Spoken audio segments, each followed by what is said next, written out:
Just when you thought it was safe, curriculum change. PCP has gone and got a court case. It's proof for the deniers, revealing all the liars. UNESCO co-conspirers, stealing away your rights as a parent, a guardian. Remove your right to disagree. Chosen from the age of 3, exposing kids to CSE. Change the name to RSE, it's mirrored inequality. Legally made it mandatory, dictated by the GOV.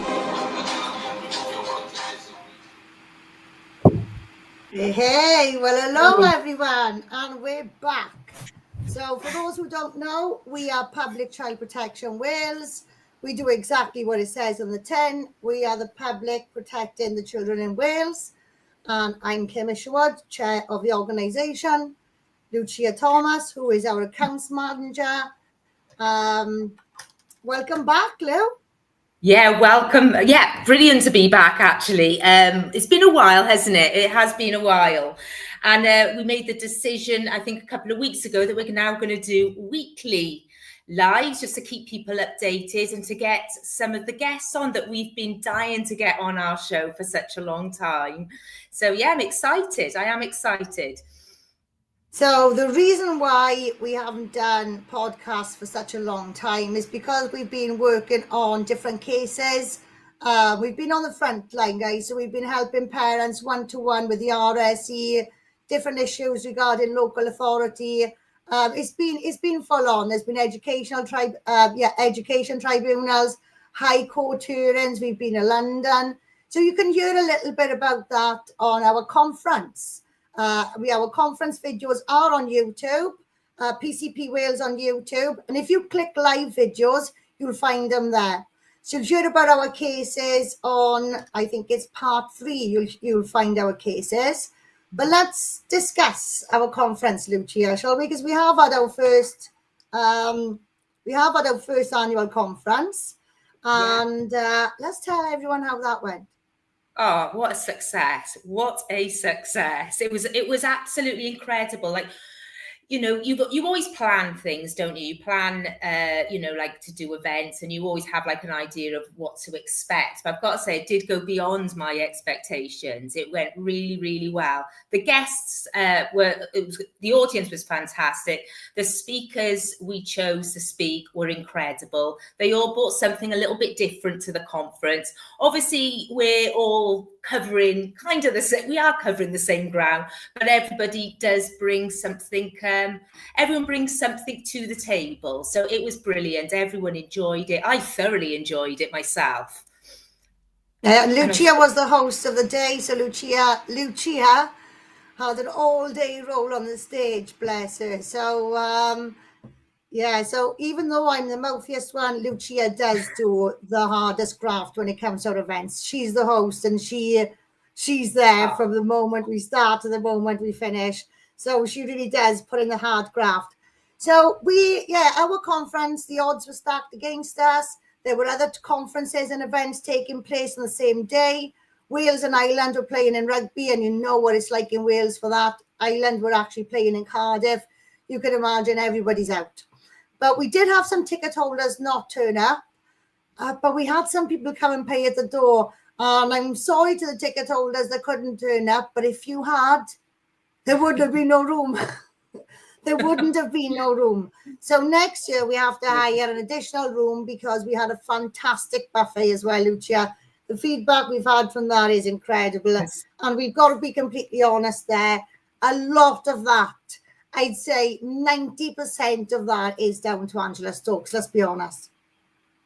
Absolutely, she's a brilliant hostess. You can see that, she is the type of lady you want helping you if you're doing food for any occasion. She's brilliant.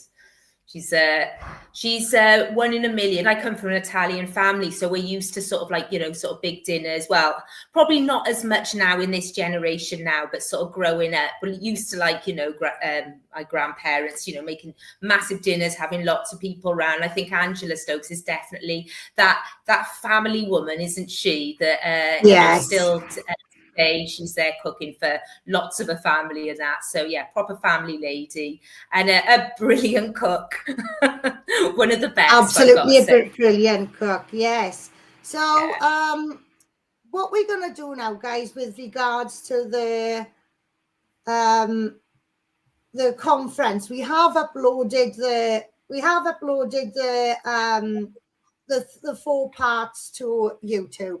We will be uploading the individual speeches now over the coming days.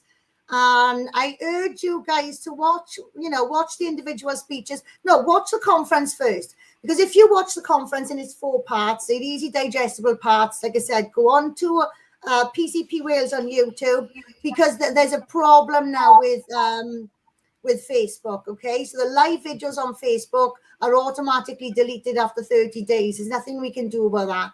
So go to YouTube, click live videos, watch our conference. That conference shows you exactly what we're fighting. It shows you what we have been up to when you haven't seen us online, okay?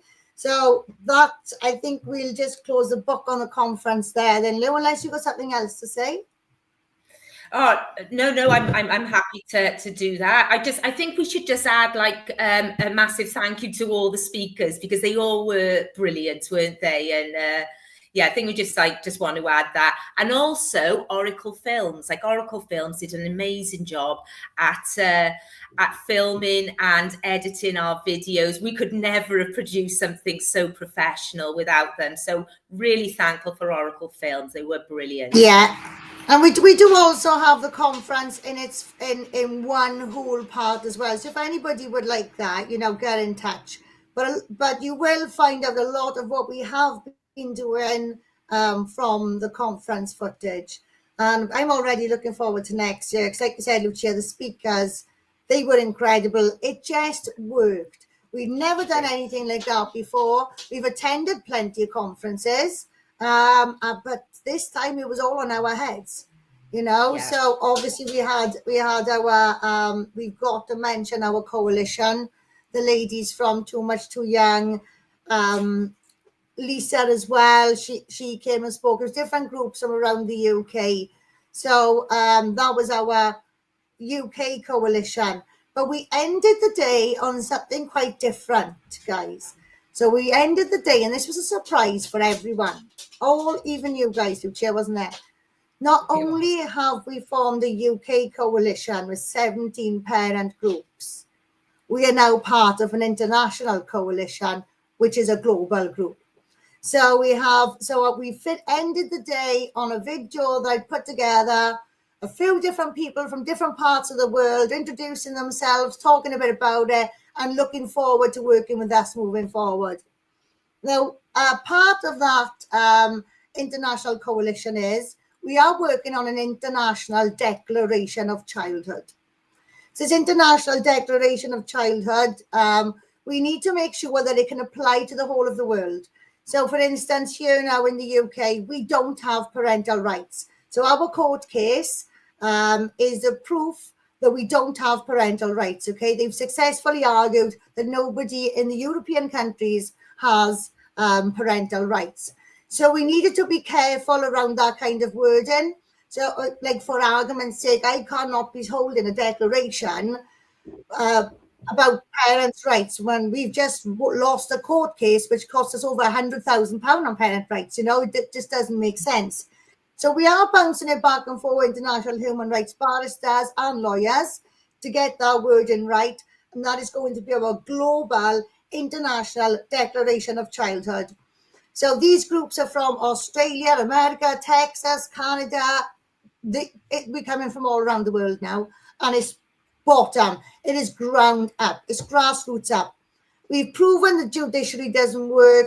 We've proven the democratic process doesn't work. Now it's boots on the ground. We're all rising together. I do know as well there are large organizations in America who have heard about this declaration, and they are keen to also get on board. What do we think this declaration will do? Well, we don't really know, we don't really know. Oh, we've got to try, haven't we, Kim? We've got to give it a try. If we all agree on one thing, and everyone in the world can agree on this declaration of childhood, it can be forced in everyone's faces. We will be running a campaign which will be sent to all MPs. We'll be encouraging you guys to send it to your MPs as well. We want you guys to start flexing it. So I think the release date for that was going to be the 1st of May, but because of this little issue now, with the wording just needs to be tweaked. You know, it needs to be tweaked so it's solid for us and we can really stand behind it. So yeah, it is it's almost there. It's almost there. So yeah, we've gone global. We've gone worldwide. It's the only way to do it, isn't it, Kim? Like getting every single person together. At the end of the day, the sex education is global, Yes. which is proven over and over. So we've proven it in court. We proved it in court. We have. You know, we proved it in court. Yeah. And so we not know just saying it, we proved it. Yeah, and we know for absolute definite that there are people in every single country that has got this sex education who are opposing this, and it's not just a couple of people. Like your schools will like you to think, if you go to the schools and complain, they would like you to think that it's only you that's complaining. Well, actually, no. There are a lot of people out there, but unfortunately, a lot of people do get silenced because they're too scared.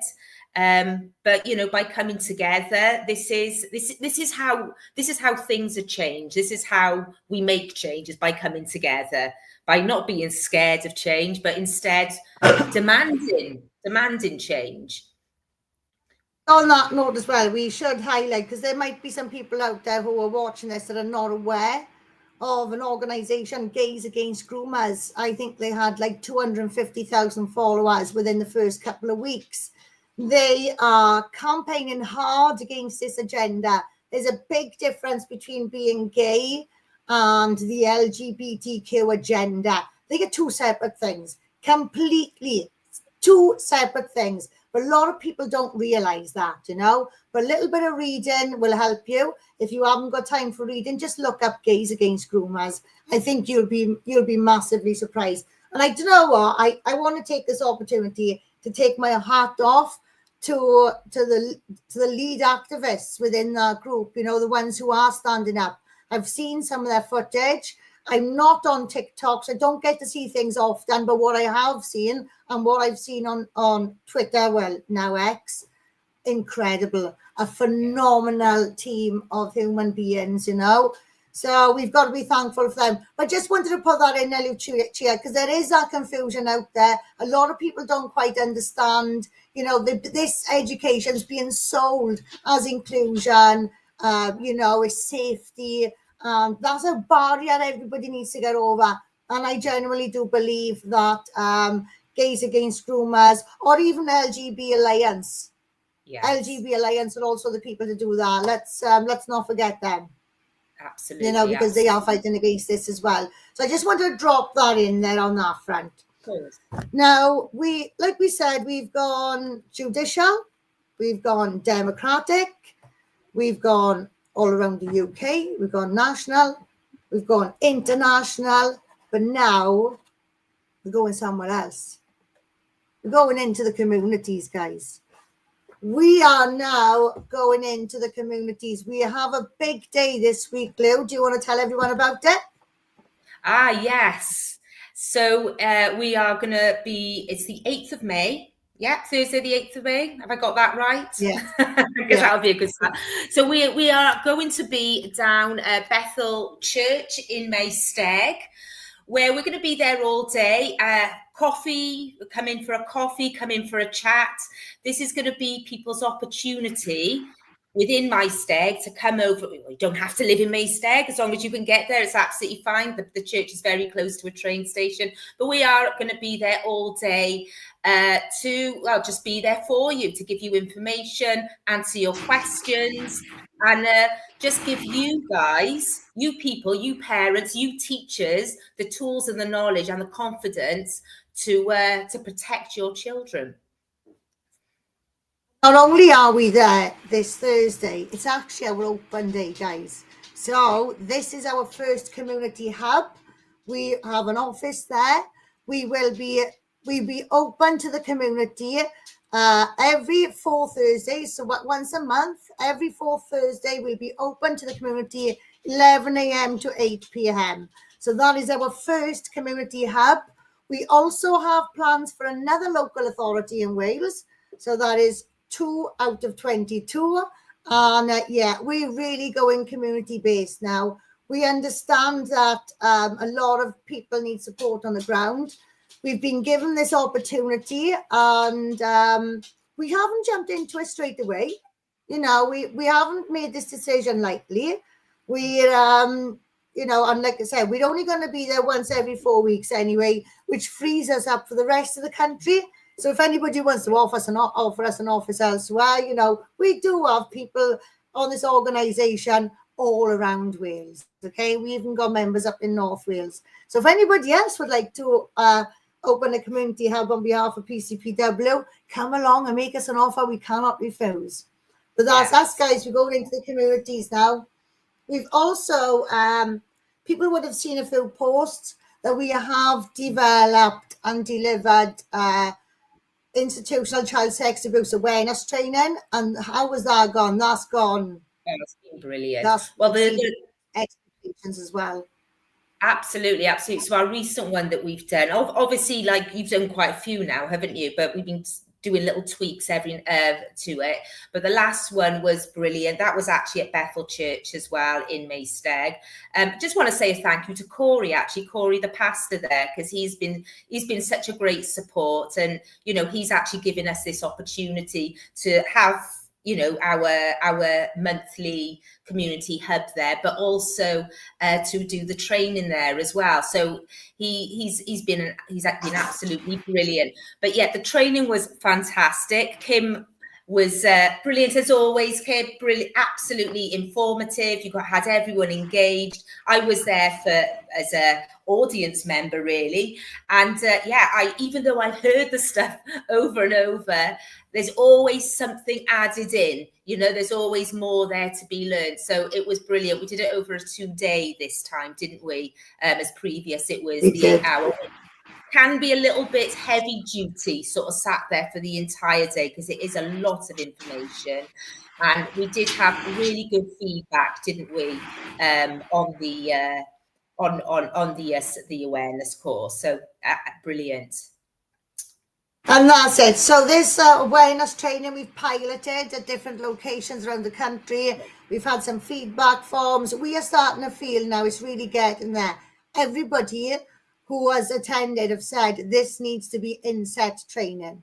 So we do have an opportunity to spread this training out in a separate local authority, but we're not going to be discussing that now because we don't like to count our chickens before they hatch.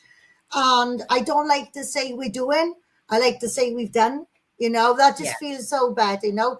You are what you do, not what you say you're going to do, you know. So, yeah, I'm really looking forward to that. Not only is this training, we've been delivering it free, we do have a workbook as well. I don't have on the hand at the moment, or do I?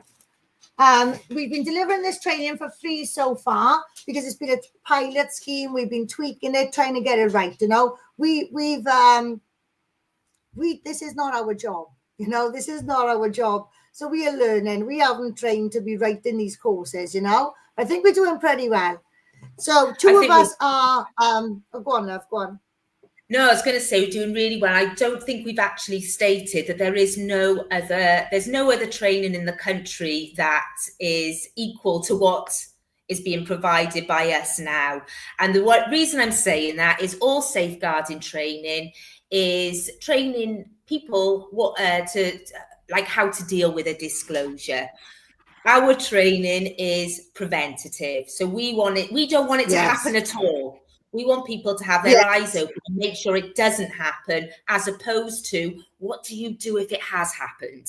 So that's how we are completely different to any other safeguarding training in the country. It's forensically detailed. It's from a criminological perspective. It comes all from the perpetrator's perspective. We do have a section on victimology, which is very important. And like Lucia said, we now do it over 2 days because we send you away with a task to do now. We also all of this little tweaking. Let's thank everyone who've attended so far because their feedback has changed us, has changed the way we've developed it. So you guys have gotten us now to the stage where we're almost ready to send it off to be a qualification. So we can't guarantee it's going to be free when it's a qualification, but we are pushing for funders then to allow us to continue delivering this free, and you get a qualification as well. So 2 of us are license holders, RSE teacher trainers, you know, we are fully accredited to do that. And within the matter of weeks, we'll have another 2. You know, so that is something as well. That is also something that the schools do not offer you. You know, their staff does not, that entire staff is expected to deliver RSE throughout all of the curriculum. However, they're not accredited in it. You know, when I did mine, there was only one organisation doing accreditation in the UK.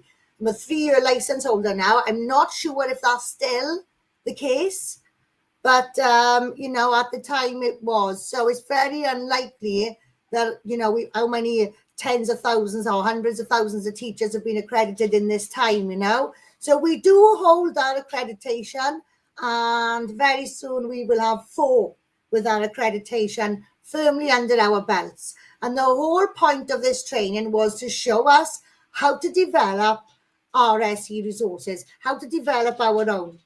So as we know, these RSE organizations are completely unregulated, and we are trying things all the time to counteract this, right? So they're completely unregulated. They don't have these qualifications. They don't have a criminological background. They don't have information from people on the ground like we do. We're grassroots, so we know what's happening, you know, in the locality. And we are using this opportunity to get into their playground and turn it into our playground. So our training will also educate the teachers on how to spot bad lesson resources. That's what it's all about, prevention. You will be able to, even teachers, so anyone in the street will be able to pick up on different behaviors from this training. Teachers will be able to recognize what is bad resources, because the people developing these resources are not the teachers, they're organizations out there. And that's why we've taken this step now. You know, we don't get into bed with the devil, but what we will do, we will get into the devil's playground and turn it into our playground. I'm really excited about this becoming a qualification. With CPD accreditation points, we really are up there with the big boys then. But that's not to say this is not for community. This is developed for people in the community. You are your children's first line of defense. There's more children in houses. Do you know what I mean? So even though this is for professionals, because they need to learn, guys, this is invaluable information that every parent and carer should know. You know, it really is eye-opening. And if anybody wants another course quickly before we get accredited, organize it. We'll come and deliver it.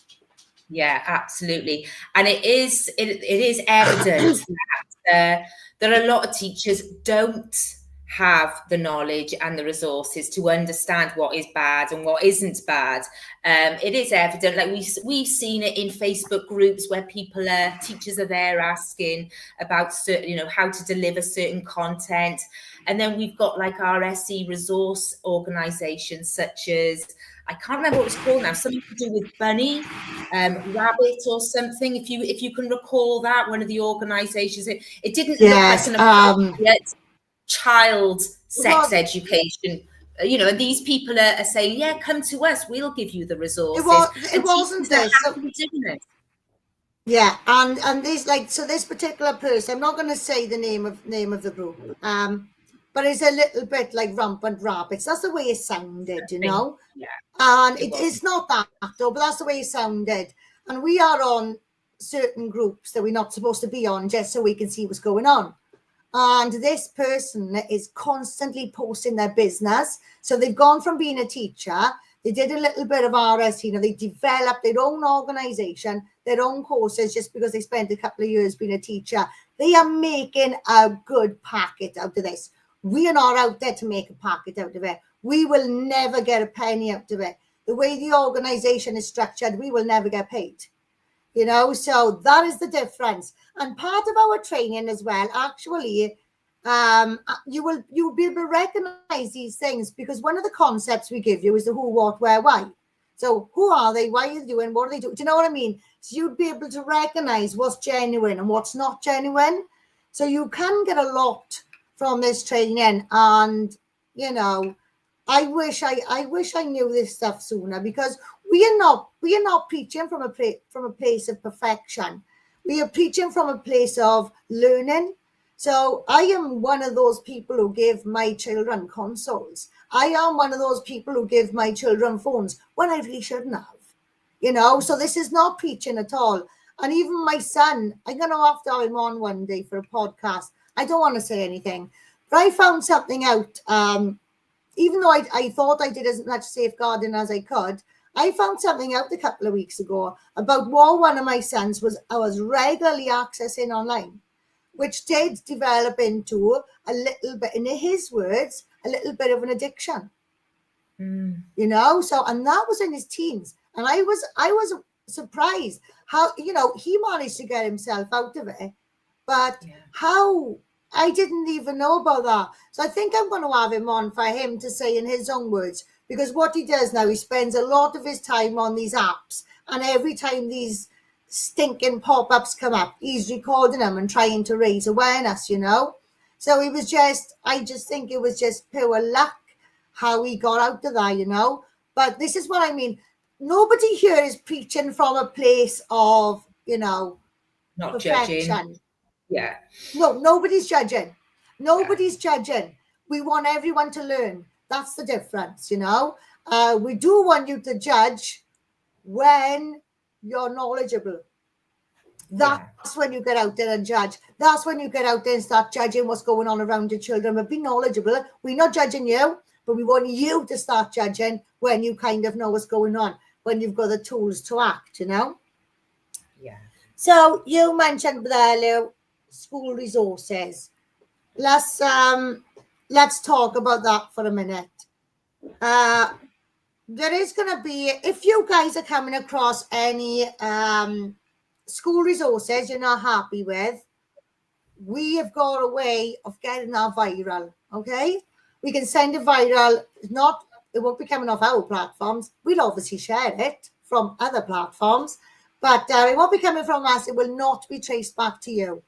So if you do have some lesson content, or you've seen some stuff in your children's books you wasn't aware of, you don't think it's good for them, you're not happy with them, all we need is proof that it's actually come from school, right? So we can get rid of your children's names. If it's a piece of paper with your children's name at the top or whatever, we can get rid of all of that. But we need, instead of little pictures of little pieces, we need the whole thing. So if it is on your Google Classrooms account or whatever, we need to see the search bar on top, right? Only just that little search bar. We don't need to see what's in your tabs. We need to see that stuff, and then we can blast it out there. We've had a case where a child was forced to search anal sex in school. I'm not going to play that video for you because I got banned off social media for that video going viral, but you can find it on part 4 of our conference. So go to part 4 of our conference, or when I upload the presentation from myself and Kath, which is the conference pieces, you can watch it there as well. Okay. So I think that's it from me, Lou. What about you? Yeah, gosh, half an hour does go by really quick. We did give ourselves half an hour, but it just zooms by, doesn't it?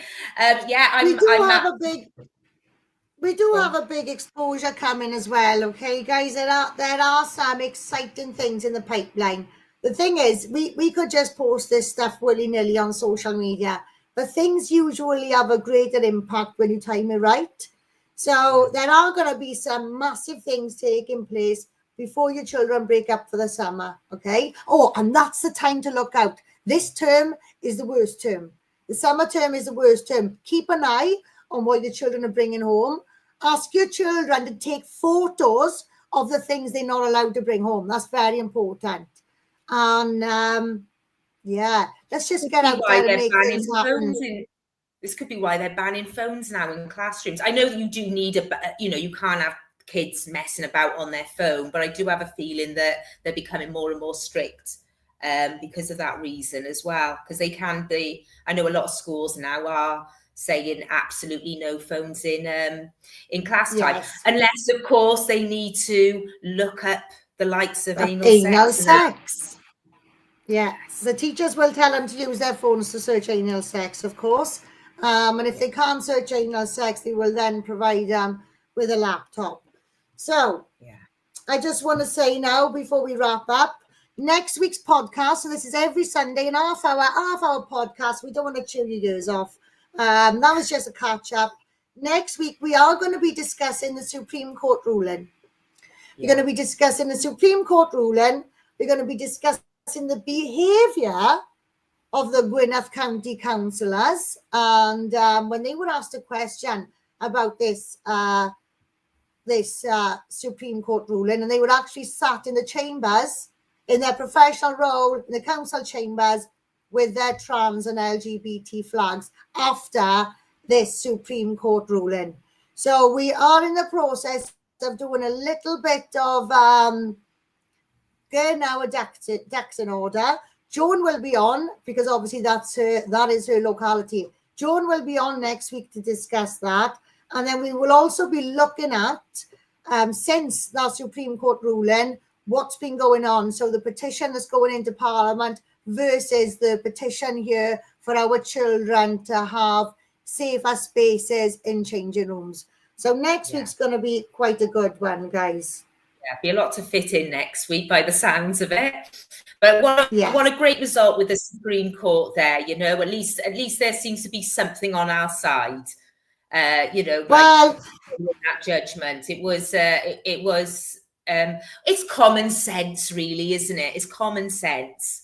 Yeah, but listen, Lou, we've dealt with the judiciary before. These things can also go to I know European it is a worry. If you read the articles, you can already see the debates going on TV. You know, there's only really one side of this argument that keeps coming up.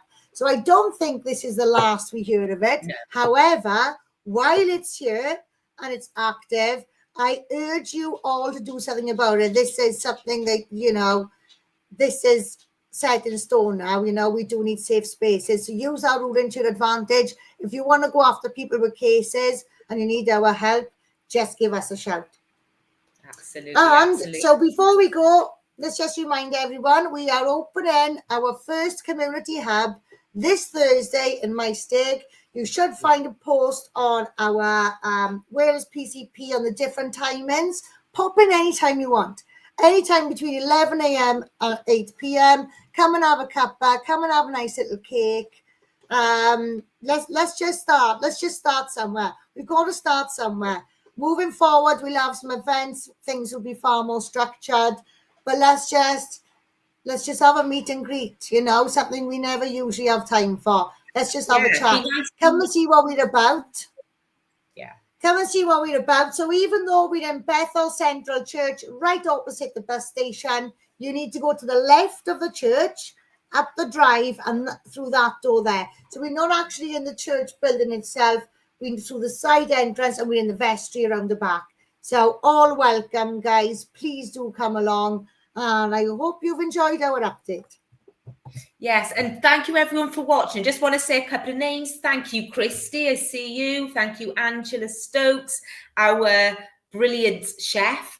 Thank you, Lou Phillips, Gruffred Williams. Thank you for watching. Patricia, Dana, Rhiannon, Nix Watson. Thank you all so much for watching. Really appreciate it. We'll get back to you with your comments now. Thank you so much. Have a lovely Speak to you soon, guys. Bye. Ciao for now.